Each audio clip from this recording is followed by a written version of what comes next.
La truffa viaggiava sull'asse Milano-Agrigento, una vera e propria associazione a delinquere, quella scoperta dalla Guardia di Finanza della Tenenza di Gorgonzola nell'Interland milanese. Un'operazione conclusa con 11 persone arrestate. L'accusa è di utilizzazione di fatture per operazioni inesistenti, frode fiscale, riciclaggio e reimpiego delle risorse finanziarie illecitamente acquisite e intestazione fittizia di beni. Un'operazione in cui c'è tanta Agrigento, a cominciare dal PM che ha coordinato l'inchiesta, Bruno Albertini, con un passato appunto alla Procura di Agrigento.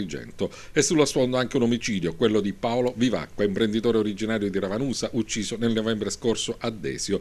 Un killer lo freddò nell'ufficio della sua impresa. Nel suo passato un periodo trascorso in carcere e poi arresti domiciliari con l'accusa di evasione fiscale. E nell'operazione di oggi sono finiti in manette i figli di Vivacqua, Daniele, Gaetano e Antonio, tutti residenti in Lombardia. Nella rete della giustizia sono finiti anche i ravanusani Vincenzo e Mario Infantino, fratelli Giuseppe Biondo e Calogero Licata Caruso, tutti arrestati in Lombardia.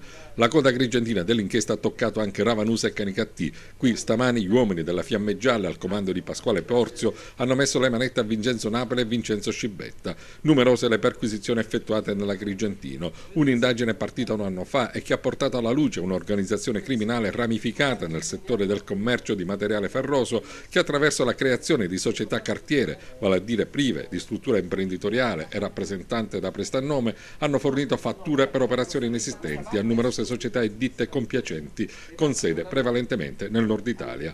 Il sistema di frode ha permesso l'evasione delle imposte dirette per un importo complessivo superiore ai 200 milioni di euro.